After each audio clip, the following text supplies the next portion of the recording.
Ang kwentong ito ay hango sa totoong buhay. Karanasan ito ni Joselito. Taong 1981, walang eksaktong lugar.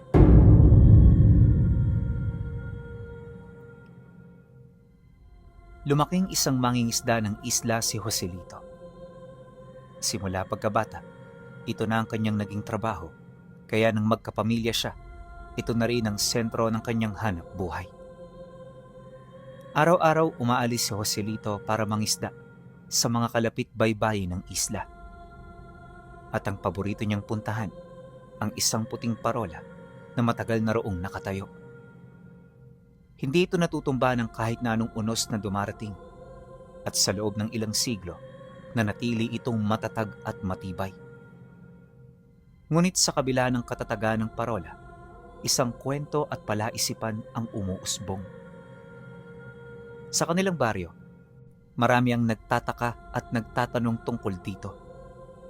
Sa tagal na kasi nila sa lugar, wala pa silang nakitang nagpalit ng ilaw ng parola. Palagi itong nakasindi at kailan may hindi ito namatay. Paminsan-minsan, may napapaulat na balita ukol sa pulang-asul na liwanag na sumasabay sa ordinaryo nitong pulang liwanag. Ayon sa mga matatanda, hindi ito ordinaryong pangyayari, ngunit kagagawa nito ng mga nilalang na naninirahan sa lugar na yon. Sinasabi na ang parolang yon ay hindi lamang gabay sa mga sasakyang pandagat, kundi isang bantayog ng lagim. Isang gabi, inabot ng takip silim si Joselito sa pangingisda. Malayo pa siya noon sa kanilang baryo at papadaan pa lamang siya sa lugar kung saan nakatayo ang parola. Kakaiba ang alon sa lugar na yon. Palaging sumasayaw ang dagat kahit hindi malakas ang hangin. Nauunawaan naman niya ito, lalo pat pataas ang pangpang doon. Nakaharap din sila sa karatig isla, kaya maaaring nabubulabog nito ang daloy ng puwersa ng tubig. Ngunit habang umuusad siya, may napapansin siyang kakaibang tinig. Ang tunog na yon ay nakakamangha. Animoy huni ng kung anong mahiwagang nilalang. Sumasabay ito sa tunog ng makina ng bangka, kaya hindi niya gaanong matunto ng pinagmumula nito. Subalit kapag tumitingin siya sa pangpang, nagkakaroon siya ng kutob na sa lugar na yon nagmumula ang tunog. Dala ng pagmamadali, hindi niya ito gaanong pinagtuunan ng pansin. Akala niya ligtas siyang makakauwi, pero pagkaraan lang ng ilang segundo, isang malaking anino ng ibon ang dumaan sa itaas niya. Kasabay ng pagdaan nito ang pagkawala ng tunog, maging ang paghinto ng huni ng uwak sa mga puno. Dala ng pag-aalala, kagad niyang binilisan ang pagsagwan niya. Pagdaan niya sa paanan ng parola, nakita niya ang asul na liwanag na nagmumula sa tuktok nito. Rinig na rinig din niya ang langit-ngit ng pintuan nitong gawa sa bakal, kaya hindi niya halos maisip kung ano ang mga nilalang na naroon sa lugar na yon. Maya-maya pa, muli na namang lumipad ang malaking ibon. At sa pagkakataong ito, humuni ito ng humuni ng tik-tik. Napakalakas ng pinakawalan nitong ungol na halos umikot ito sa lahat ng direksyon. At sa pagtahimik nito, halos hindi na siya magkamayaw sa pagsagwan. Alam niya kasi na sa mundo ng mga aswang, kapag malakas ang tunog, malayo pa ang panganib. Ngunit kapag huminto ang tunog, malapit na itong sumalakay o hindi naman kaya'y kumain. Dahil sa kanyang mga nalaman, iniwasan niyang tumingin sa lugar na yon. At ang ginawa niya, pinagtuunan na lamang ng atensyon ng pagsasagwan upang makabalik siya sa kanila sa lalong madaling panahon. Pagdating niya sa pangpang, hindi niya kinuha ang kanyang mga gamit. Tamang hila na lang siya ng bangka patungo sa dalampasigan bago siya kumaripas ng takbo papauwi sa kanila. Nang makarating na siya ng bahay, dito niya nakita ang kanyang panganay at asawa na naghihintay sa kanya. "Oh, Joselito, bakit gabing-gabi ka na? Nasaan ang mga huli mo? Bakit wala kang dala? Ultimo sagwa ng bangka mo, iniwan mo pa? Habang nagsasalita ang asawa niya, hindi niya na yun pinansin pa. Pagpasok nilang tatlo sa loob, kagad niyang isinara ang pintuan, sabay hinga ng malalim. Inabot pa siya ng ilang minuto bago siya nagdesisyon na magsalita. Kung hindi niya narinig ang huni ng tiktik, malamang sa malamang, di pa siya maglalakas ng loob na ibahagi sa kanyang asawa ang dahilan kung bakit siya umuwi ng hindi inaasahan. May mga nakita akong hindi normal kanina. Ramdam ko na pinagmamasdan ako ng mga nilalang na yan. At kung nagtagal pa ako, paniguradong papatayin nila ako. Nakita ko sila sa parola, Tonya. Dumaan pa nga sa ibabaw ko yung isa. Hindi ko alam kung totoo ba yan o pinaglalaroan lang ako ng imahinasyon ko. Litong-lito man, pinilit niyang isalaysay ang lahat ng kanyang mga nakita. Ang kaso lang, hindi kaagad naniwala ang asawa niya. Basta ang sinabi nito, kailangan ito ng patunay sa mga bagay na kanyang sinasabi. Di naman niya yun masisisi, lalo pat ilang beses niya na itong nagawa ng kasalanan. Kaya kahit masakit sa parte niya na pagdudahan, wala siyang nagawa kundi ang sumunod. Kinabukasan, bago tumilaok ang mga manok kasama ng kanyang anak, pumunta sila kung saan niya idinaong ang kanyang bangka. Ngunit pagdating nila sa lugar, nakita niya itong wasak-wasak at hindi na halos mapakinabangan. Nanlumo si Joselito sa kanyang nadatnan dahil ang bangkang yon ang sentro ng kanilang hanap buhay sa loob ng 10 taon. Aminado rin siya na wala pa siyang sapat na pera pampakumpunin ito, kaya medyo namomroblema na siya kung saan siya kukuha ng pera habang inaayos ang bangka niya. Sa kasagsagan ng kanilang pagtingin sa bangka, wala naman silang nakitang kakaiba maliban sa malalaking bakas ng kuko na sumira sa ilalim nito. Hindi nila mawari kung ano nakabutas sa bangkang yon dahil kung titingnan, para lang itong nasagi ng bato. Ngunit kung si Joselito ang tatanungin, sigurado siya na wala siyang nasagi noong nagdaang gabi. Tandang-tanda niya ang mga nangyari at kailanman hindi siya pupwedeng magkamali. Matapos naman nilang masiyasat ang bangka, dito na sila nagdesisyong umuwi, bit-bit ang kanilang mga nahuling isda.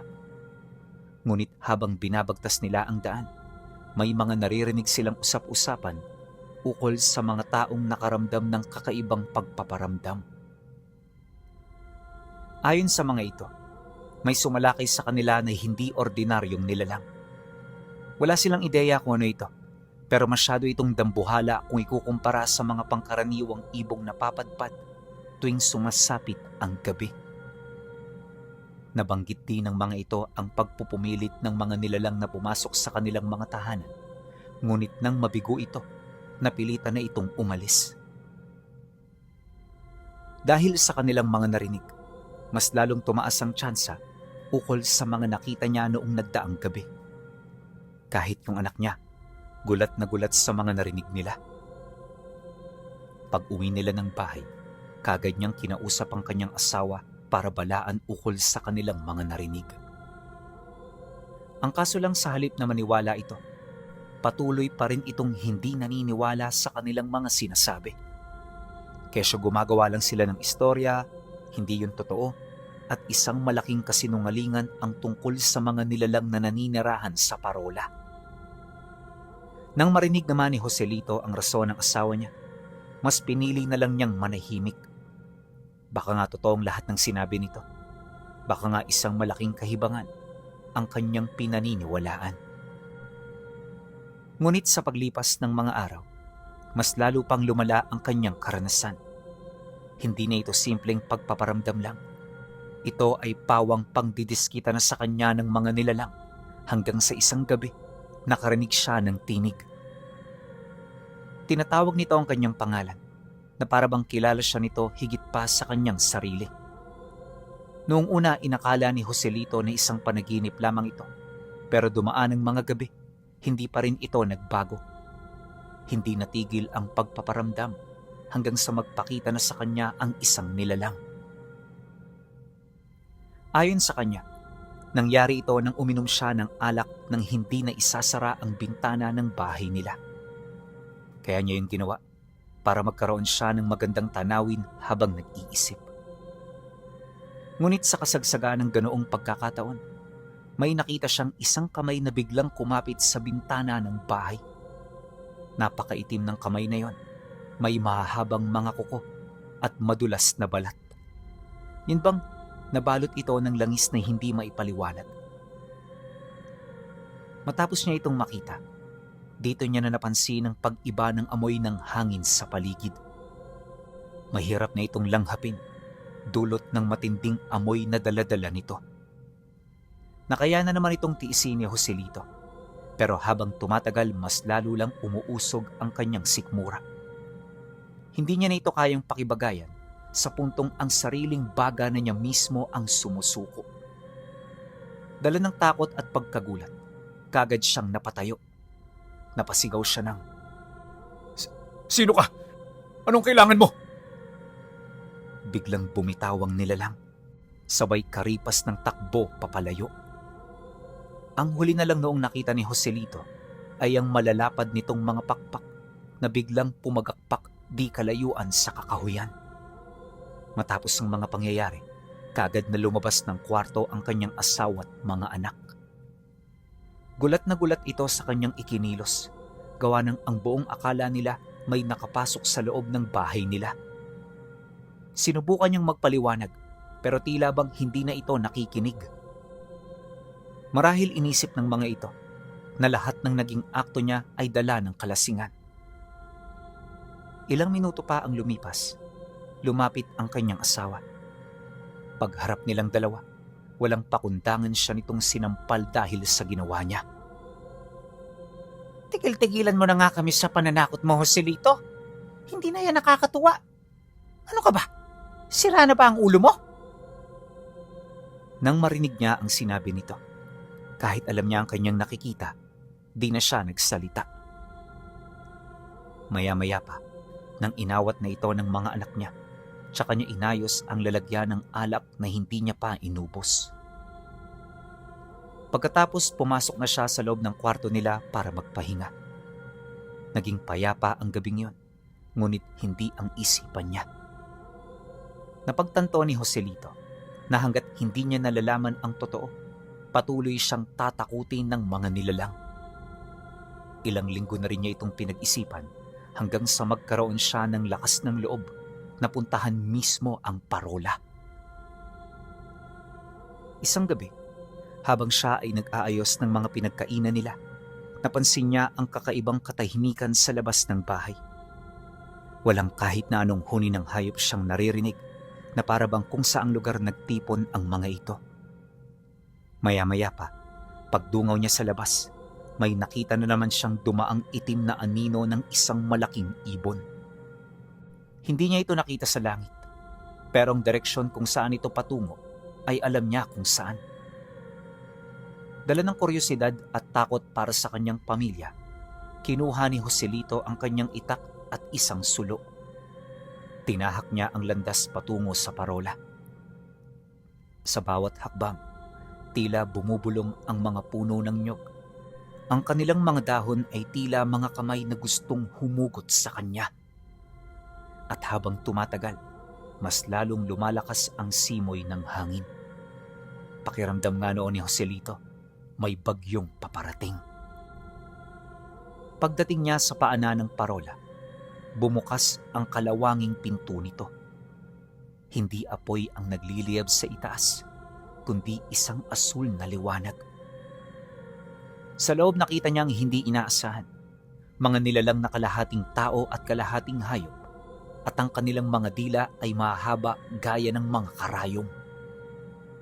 Habang nakaupo, umuungol ang mga ito na kung saan patuloy itong nakatitig sa isang matandang lalaki na nakatayo sa gitna na tila kinokontrol ang mga aswang gamit ang liwanag ng parola. Matapos niya itong makita, dito niya napagtanto na ang parola ay hindi ilaw para sa mga barko, kundi isang parola ng hapunan. Isang hudyat para sa mga aswang na oras na ng pangangaso sa mga karatig na yon. Gulong-gulo man sa kanyang nasilayan, hindi siya kaagad nagpalamon sa takot. Pagbaling niya ng tingin sa matandang lalaki, bigla siyang napahinto nang marinig niya itong magwika sa kanya ng, Joselito, huwag kang makikialam sa mga hindi mo naiintindihan. Ngunit sa halip na makinig, nagpasya siyang gawin ang iniisip niya. Naniwala siya na kung hindi niya mapapatay ang ilaw, hindi aalis ang mga nilalang na yun sa lugar at marahil ito ang magiging sanhi upang marami ang mamatay. Dahil sa ganoong paniniwala, ginamit niya ang kanyang kaalaman sa dagat. Kinuha niya ang isang bote ng langis ng nyog na may halong bawang at asin. Isang lumang kagamitan na laging dala ng mga mangingisda laban sa mga masasamang espiritu sa laot. Kaagad niya itong ibinuhos sa mitya ng asul na ilaw. Matapos niya itong gawin, bigla na lamang siyang napahinto nang marinig niya ang isang nakakabinging tili na nagmumula sa mga aswang. Kasabay ng pag-atungal ng mga ito ay ang pagkulay pula at puti ng liwanag. Ang hiwaga ng parola ay naglaho at ang mga aswang ay mabilis na nag-anyong mga aso at pusa tsaka kumaripas ng takbo patungo sa madidilim na kakahuyan. Matapos niya itong masilayan, hindi na muna siya umalis. Literal na nanatili siya sa loob ng parola sa takot na baka tambangan siya sa labas kung magpupumilit siya. Sa muling pagsikat ng araw, akala ni Joselito ay tapos na ang lahat. Ngunit ang katahimikan sa baryo ay may dalang bigat na tila bagoong na nakatago sa banga. Malansa at unti-unting kumakalat. Habang naglalakad papauwi, bitbit ang kanyang itak at natitirang langis ng nyog. Isang figura na nakatayo sa ilalim ng pinakamalaking puno ng nyog sa bukana ng baryo ang kanyang nakita. Sa unang tingin, inakala niyang matanda sa parola ang kanyang nakikita. Ngunit may pagkakaiba. Ang suot nito ay itim na kapa na punong-puno ng mga anting-anting na gawa sa buto ng isda at ngipin ng pating. Ito, si Tandang Teodoro, ang kakambal ng matandang lalaking nakita niya sa ibabaw ng parola. Sa paligid ni Teodoro, nag-uumpukan ng mga aso at pusang gala na nakatakas mula sa parola kagabi. Ngunit sa unang tingin, batid niya na hindi ito isang ordinaryong hayop. Ang kanilang mga mata ay kasing pula ng baga at ang kanilang mga hininga ay amoy nabubulok na laman. Sa isang kumpas ng kamay ni Tandang Teodoro, ang mga hayop ay tumahimik at yumuko. Salamat. Matagal kong hinintay na mamatay ang asul na liwanag ngayon. Ang kapatid ko ay isang hangal. Ginamit niyang parola para ikulong at disiplinahin ang mga aswang. Ngunit ako ang gagamit sa kanila para maghari. Matapos itong ilahad ng matanda, kaagad itong nagpaalam sa kanya. Masaya itong tumalikod na parabang wala na itong inaalala. Paglayo nito, tsaka pa lamang napagtanto ni Joselito ang malaking pagkakamali na kanyang ginawa. Ang asul na liwanag sa parola ay hindi pala hudyat ng hapunan, kundi isang selda na nagpapanatili sa mga aswang na maging sunod-sunuran at hindi gaanong mabagsik. Ngayong nabasag niya ang gayuma gamit ang langis at asin, malaya na ang mga ito sa ilalim ng mas madilim na kapangyarihan. Hindi man mawari kung ano ang gagawin, pinili niyang maglakad papauwi. Sinikap niyang ilihim sa kanyang pamilya ang lahat. Ngunit pagtungtong ng gabi, isang hindi inaasahang pangyayari ang naganap. Habang kumakain, bigla siyang napasigaw ng malakas. Aray! Nakaramdam siya ng matinding kirot sa kanyang puso. Tila ba may tunay na tinik na bumaon doon. Sinubukan niyang tiisin ang lahat ng iyon. Pero habang tumatagal mas lalong tumitindi ang kanyang kalbaryo. Hindi lang sa kanyang dibdib nagtipo ng sakit, kundi kumalat na rin ito sa iba't ibang parte ng kanyang katawan. Para na ring hinihiwa ng kutsilyo ang kanyang balat at para nang hinuhugot ng sapilitan ang kanyang puso. Sigaw ng sigaw si Joselito Pinuno hanggang sa dito na magdesisyon ng kanyang asawa na humingi ng tulong sa manggagamot. Pag-alis nito, naiwan siya kasama ng mga anak niya. Habang nakahiga, dito na siya paulit-ulit na nagpumiglas, dulot ng sakit na hindi ka pani-paniwala. Maya-maya pa, may narinig siyang tinig. Mula ngayon, ang bawat huli mong isda ay magiging dugo. At ang bawat puno ng nyog na aakyatin mo ay magiging pugad ng tiktik. Maliban na lamang kung ibibigay mo sa akin ang susi ng parola na kinuha mo sa aking kapatid. Pagkarinig niya sa tinig nito, dito niya napansin sa kanyang bulsa ang isang kalawanging susi na nakita niya sa mitya ng parola. Tandang-tanda niya na hindi niya ito kinuha, kaya labis ang pagtataka niya nang matagpuan niya ito sa loob ng kanyang bulsa. Hindi naglaon nang magkaroon na siya ng lakas. Pilit siyang sumagot dito ng, Ito ba ang hinahanap mo, Teodoro? Kunin mo, kung kaya mo. Nang marinig ito ni Teodoro, dito na ito nagdesisyong magpakita sa kanyang isipan. At doon, nasipat niya ang matanda na may hawak-hawak na manikang gawa sa hibla ng nyog. Sa tabi nito, naroon ang mga aso't pusa na nanakaw nito sa parola. Nakita niya na naghahanda na itong sumugod. Kaya naman di na rin siya nagdalawang isip na tumayo at magpatulong sa kanyang panganay. Sa puntong yun kasi, nanumbalik na ang kanyang wisyo, kalakip ng lakas niyang minsang nawala sa kanya. Batid din niya na kung hindi siya kukulamin ng matanda, madali niyang mararating ang bahay ng albularyo bago pa man ito dumating. Ngunit paglabas niya, nakita na niya sa nyogan ang mga nilalang. Mabilis itong bumababa patungong baryo, kaya naman naalarma siya. Kung titingnan kasi ang mga ito, paniguradong maaabutan siya nito bago pa man siya makarating ng sentro. Kaya dala ng desperasyon, sinubukan nilang iligaw ang mga nilalang na yon. Kalaunan, sa may bandang kalagitnaan ng baryo, kung saan abot tanaw ang parola, nakita niya ang isang matandang pamilyar sa kanya. Pagbaling niya rito ng tingin, bigla niyang naalala ang matanda sa parola. Pagsilay niya rito, walang takot niya itong nilapitan. Batid ni Joselito na kaibigan niya ang matandang yon dahil iisa lang ang kanilang kaaway. Kaya naman nang makalapit na siya, kagad niyang isinumbong ang mga nangyari sa kanila. At nang marinig naman ito ng matanda, napangiti lang naman ito habang nagwiwika sa kanya ng, Kumalma ka lang. Ligtas na kayo. Hanggat nasa tabi kita, hindi ka masasakta ng mga nilalang na yan. Ako nga pala si Sebio, ang kapatid ng mangkukulam na gustong pumatay sa iyo. Dagdag pa nito, hindi siya namatay o nawala. Bagkus nagtago lamang siya upang hintayin ang pagkakataon na mailabas ng kapatid niya ang lahat ng nakatakas na nilalang sa kanyang kamay. Ilang minuto pa ang lumipas. Dito na nga nila nasilayan ang pagdating ng mga aswang. Pagsilay dito ni Sebio, kagad nitong kinuha ang lambat na gawa sa abaka. Kalmado itong naghintay sa paglapit ng mga aswang bago niya ito tuluyang bitawan. Maya-maya pa, nang magsiumpukan na ito sa iisang lugar, tsaka naman ito pinakawala ng matanda.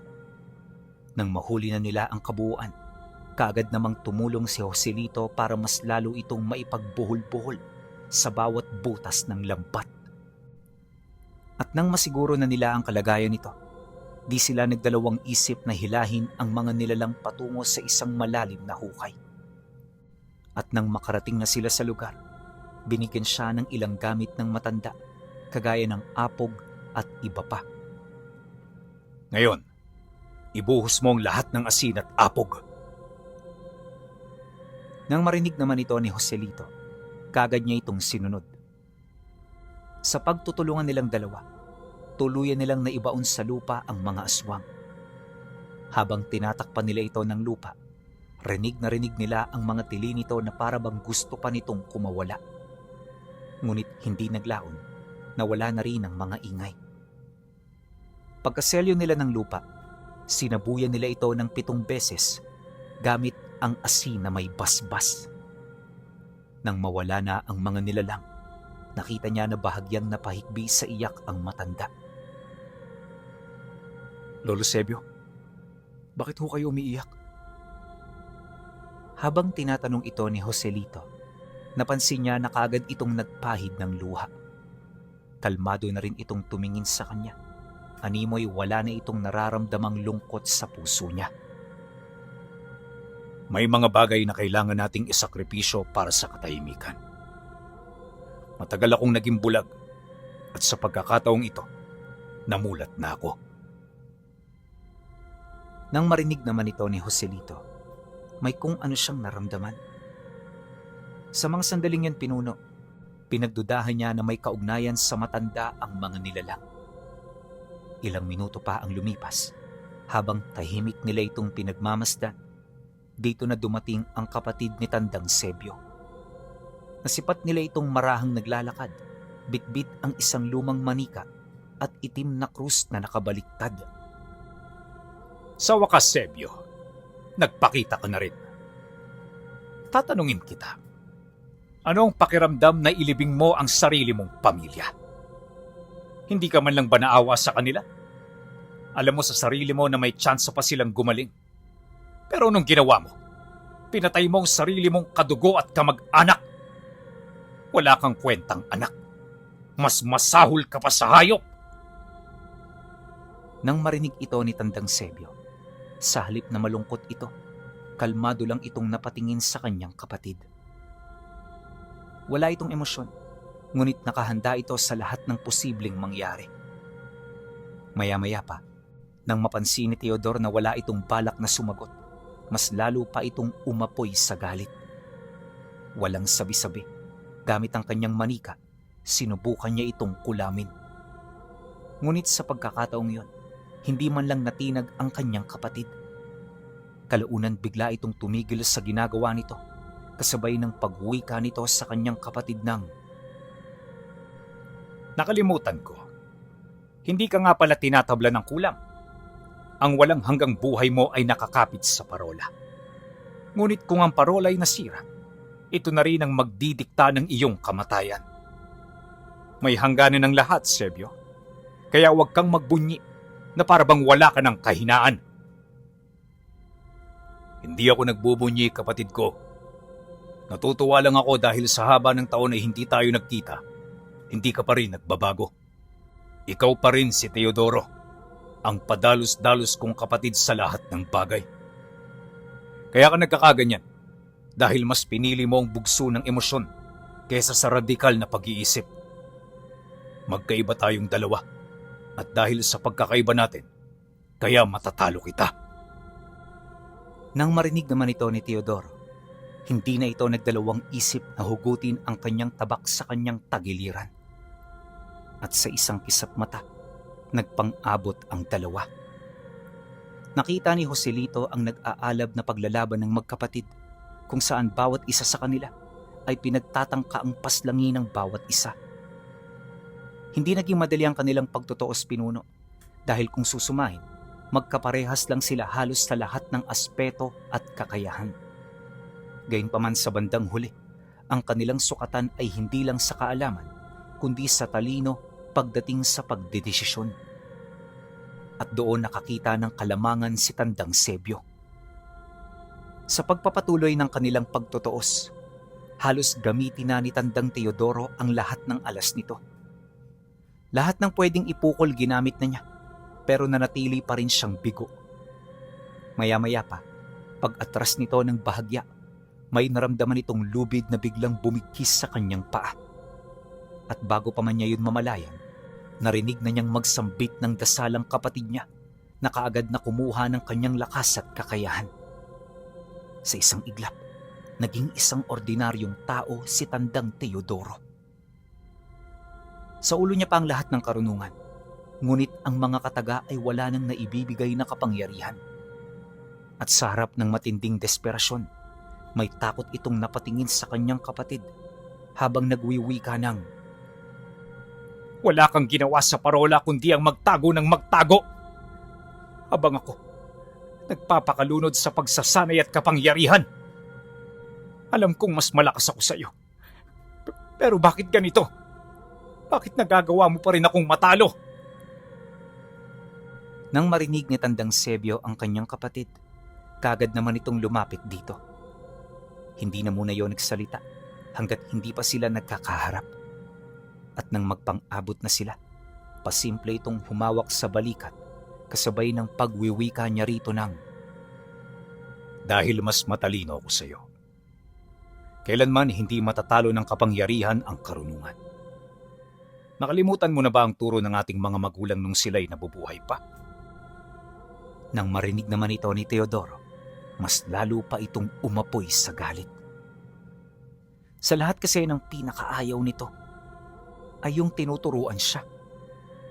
Pilit itong nagpumiglas mula sa ginawa nitong bitag, ngunit kahit anong gawin nito, wala pa rin itong nagawa para mapangibabawan ang kakayahan ng kanyang kapatid. Kalaunan, dala ng matinding kapangyarihan dulot ng selyo, tuluyan na itong nawala sa sarili nitong ulirat. Mulat pa ang mga mata nito, ngunit parang isang sisidla na wala ng laman ang kanyang katawan. Nang mapagtanto ito ni Tandang Sebio, kaagad nitong tinalikuran ang kanyang kapatid. Ramdam ni Joselito ang bigat ng loob nito, gayunpaman wala itong ipinakitang pagnanangis sa kanyang harapan. Kalaunan, nang medyo kumalma na si Tandang Sebio, kaagad nitong binalikan ang katawan ng kanyang kapatid. Dahan-dahan niya itong inakay patungo sa hukay kung saan nila inilibing ang mga nilalang na minsan itong ikinulong sa parola. Pagkatapos ng paglilibing, tsaka naman nagpaalam sa kanya ang matanda. Joselito, ang tapang ng isang mangingisda ay hindi lang sa pagharap ng unos, kundi sa pagharap sa dilim na gustong lumamon sa kanyang tahanan. Maraming salamat sa naging tulong mo. Mauna na ako at marami pa akong gagawin. Magmula noon, hindi niya na nakita si Tandang Sebio. Marami ang nagsasabi na nagtago ito sa loob ng parola, pero naniniwala siya na matagal na itong umalis dito. Kitang-kita kasi ng kanyang mga mata ang dahan-dahang pagtuyot at pagguho ng mahiwagang parola na binabantayan ni Tandang Sebio.